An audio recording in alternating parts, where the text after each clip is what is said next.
Welcome to my channel Sharma officially all subject preparation. मेरे channel को subscribe कीजिए, like कीजिए, कमेंट कीजिए, शेयर कीजिए और वीडियो को एंड तक जरूर देखें। आज हम आपको हिंदी में आदिकाल के बारे में बताएंगे। आदिकाल जो कि 650 ईस्वी से लेकर 1350 ईस्वी तक चला था। पहला पॉइंट है इसका, हिंदी साहित्य इतिहास के विभिन्न कालों के नामकरण का प्रथम श्रेय जॉर्ज ग्रियर्सन को जाता है।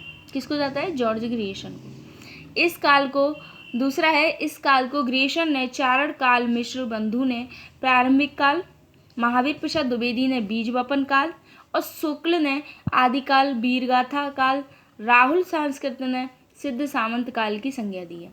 जो आदिकाल है इसके नाम जो हैं वो किस किस ने क्या क्या रखे हैं देख लीजिए। इस काल को जॉर्ज ग्रियर्सन ने चारण काल, मिश्र बंधु ने प्रारंभिक काल और महावीर प्रसाद द्विवेदी ने बीज वपन काल, शुक्ल ने आदिकाल, वीरगाथा काल और राहुल सांस्कृत ने सिद्ध सामंत काल की संज्ञा दी है।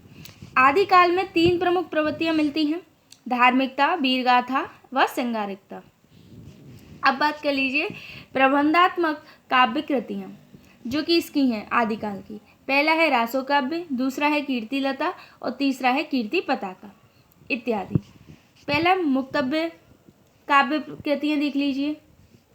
खुसरो की पहेलियां, सिद्धनाथों की रचनाएं, विद्यापति की पदावली इत्यादि, ये सब क्या है? मुक्तव्य काव्य कृतियां हैं। खुसरो की पहेलियां, सिद्धनाथों की रचना और विद्यापति की पदावली।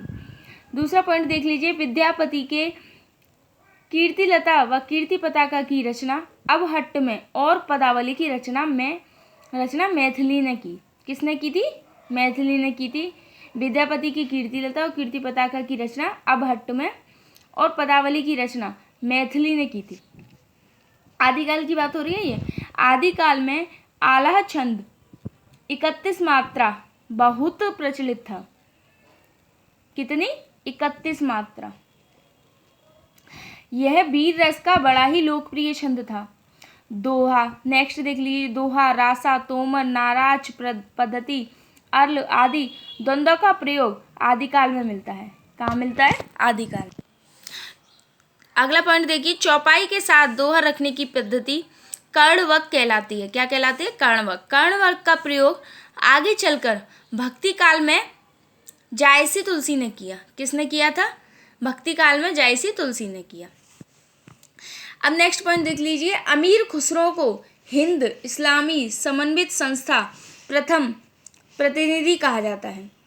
नेक्स्ट पॉइंट, आदिकाल के साहित्य की 3 सर्व प्रमुख रूप हैं: सिद्ध साहित्य, नाथ साहित्य एवं रासो साहित्य। कौन कौन से? तो आदिकाल के साहित्य की 3 सर्व प्रमुख रूप हैं: सिद्ध साहित्य, नाथ साहित्य और रासो साहित्य। सिद्धों की संख्या 84 मानी जाती है। तांत्रिक क्रियाओं में आस्था तथा मंत्र द्वारा सिद्धि चाहने के कारण इन्हें सिद्ध कहा गया। 84 सिद्धों में सरहपा, सवरपा, कर्णहपा और डोमभिपा और कुकुरिया आदि प्रमुख हैं। ये सब प्रमुख हैं 84 सिद्धों में से। सरहपा प्रथम सिद्ध है। इनमें सहजयान का प्रवर्तक कहा जाता है। किसका? सहजयान का प्रवर्तक कहा जाता है। नेक्स्ट पॉइंट देख लीजिए, सिद्ध साहित्य की भाषा को अपभ्रंश एवं हिंदी के संधिकाल की भाषा मानी गई है। किसकी? हिंदी के संधिकाल की भाषा मानी गई है सिद्ध साहित्य को अपभ्रंश में। इसलिए इसे संध्या या संध्या भाषा का नाम भी दिया जाता है। नेक्स्ट पॉइंट देख लीजिए, अनुश्रुति के अनुसार 9 नाथ हैं। कितने? 9 नाथ। पहला है आदिनाथ, जिसको शिव का जलंधरनाथ, मच्छंदरनाथ, गोरखनाथ, मैनीनाथ, निवृत्तिनाथ आदि। नाथ साहित्य के प्रवर्तक गोरखनाथ ही थे। कौन थे? गोरखनाथ। नाथ साहित्य के जो प्रवर्तक थे वो गोरखनाथ ही थे। नेक्स्ट पॉइंट, चंद्रवरदाई दिल्ली के चौहान शासक पृथ्वीराज रासो तृतीय चौहान के सामंत व राजकवि थे। राजकवि भी थे और चौहान के सामंत भी थे, तृतीय। नेक्स्ट देख लीजिए, अमीर खुसरो का मूल नाम अबुल हसन था। क्या था? अबुल हसन।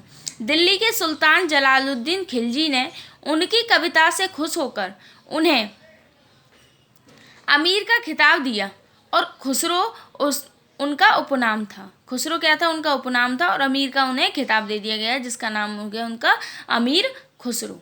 किसने दिया था ये नाम? दिल्ली के सुल्तान जलालुद्दीन खिलजी ने।